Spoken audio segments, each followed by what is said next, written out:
پاکستان میں مئی 2022 سے اب تک پیٹرول کی قیمت میں 84 روپے اور ڈیزل کی قیمت میں 119 روپے اضافہ ہو چکا ہے۔ لیکن یہ معاملہ صرف پاکستان کے ساتھ ہی نہیں، اس وقت امریکہ سمیت دنیا کے بیشتر ملکوں میں پیٹرول کی قیمتیں ریکارڈ سطح پر پہنچ چکی ہیں اور ان میں مسلسل اضافہ ہوتا جا رہا ہے۔ لیکن یہ قیمتیں بڑھ کیوں رہی ہیں؟ پیٹرولیم مصنوعات کی قیمتوں میں اضافے کی کئی وجوہات ہیں۔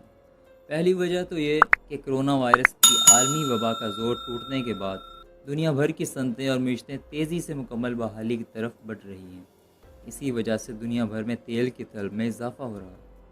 قیمتوں میں اضافے کی دوسری بڑی وجہ روس اور یوکرین کی جنگ ہے۔ روس خام تیل برآمد کرنے والا دوسرا بڑا ملک ہے۔ یوں سمجھیے کہ عالمی منڈی میں آنے والا ہر 10 بیرل خام تیل میں سے 1 بیرل روس سے آتا ہے۔ لیکن یوکرین پر حملے کے بعد امریکہ اور کئی یورپی ممالک نے روس سے خام تیل خریدنا بند کر دیا ہے۔ اب یہ ممالک بھی اپنی طلب پوری کرنے کے لیے عالمی منڈی سے ہی تیل خرید رہے ہیں۔ اور اکنامکس کا یہ رول تو آپ جانتے ہی ہوں گے کہ جب کسی چیز کی ڈیمانڈ زیادہ اور سپلائی کم ہو تو قیمتیں خود بخود اوپر چلی جاتی ہیں۔ یہی وجہ ہے کہ پیٹرولیم مصنوعات کی قیمتیں امریکہ سمیت کئی ملکوں میں بڑھ رہی ہیں۔ اس بڑھتی طلب سے تیل برآمد کرنے والے ممالک کو تو فائدہ ہو رہا ہے، لیکن وہ ممالک مہنگائی کا سامنا کرنے پر مجبور ہیں جنہیں اپنی ضرورت پوری کرنے کے لیے تیل درآمد کرنا پڑتا ہے۔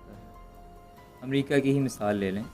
امریکہ خام تیل پیدا کرنے والا دنیا کا سب سے بڑا ملک ہے، لیکن ساتھ ہی امریکہ کو اپنی ضرورت پوری کرنے کے لیے بہت سا تیل درآمد کرنا پڑتا ہے۔ اسی لیے ان دنوں امریکہ میں بھی پیٹرولیم مصنوعات کی قیمتیں آسمان سے باتیں کر رہی ہیں۔ اپریل 2021 میں جب کرونا وائرس عروج پر تھا تو امریکہ میں پیٹرول قیمت $1.8 فی گیلن تک آ چکی تھی۔ ایک گیلن تقریباً 4.25 لیٹر کے برابر ہوتا ہے۔ جون 2021 میں امریکہ میں 1 گیلن پیٹرول $2.9 کا ہو گیا تھا، لیکن آج کل پیٹرول $5 سے بھی اوپر چلا گیا ہے۔ اب چلتے ہیں پاکستان، جسے دوہری مشکل کا سامنا ہے۔ پاکستان اپنی ضرورت کا زیادہ تر خام تیل درآمد کرتا ہے۔ جیسے جیسے عالمی منڈی میں قیمتیں بڑھتی ہیں ویسے ہی یہاں بھی پیٹرولیم مصنوعات کی قیمتوں میں اضافہ ہوتا ہے۔ لیکن پاکستان کے لیے ایک اور مشکل اس کی کمزور معیشت ہے۔ پاکستانی روپے کی قدر مسلسل گر رہی ہے اور ڈالر کی قدر بڑھتی چلی جا رہی ہے، اور حکومت تو درآمد کردہ خام تیل کی قیمت ڈالر میں ہی ادا کرتی ہے۔ تو جب حکومت ہی مہنگے ڈالر سے مہنگا تیل خرید رہی ہے تو پاکستانیوں کو اس کی قیمتیں زیادہ ادا کرنا پڑتی ہیں۔ لیکن پاکستانیوں کی مشکل یہیں ختم نہیں ہوتی۔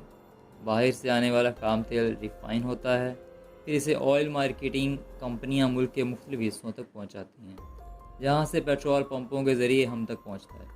ان تمام مرحلوں میں نہ صرف لاگت آتی ہے بلکہ یہ ہر مرحلے پر کسی نہ کسی اسٹیک ہولڈر کا منافع بھی اس لاگت میں شامل ہو جاتا ہے، جو پیٹرول قیمت میں مزید اضافے کا سبب بنتا ہے۔ اور پھر اس پیٹرول پر ٹیکس بھی تو لگتا ہے، جو حکومت کی آمدنی کا سب سے بڑا ذریعہ ہے۔ اب حالات تو یہی بتا رہے ہیں کہ پیٹرولیم مصنوعات قیمتوں میں فوری طور پر کمی آنے کا کوئی امکان نہیں ہے۔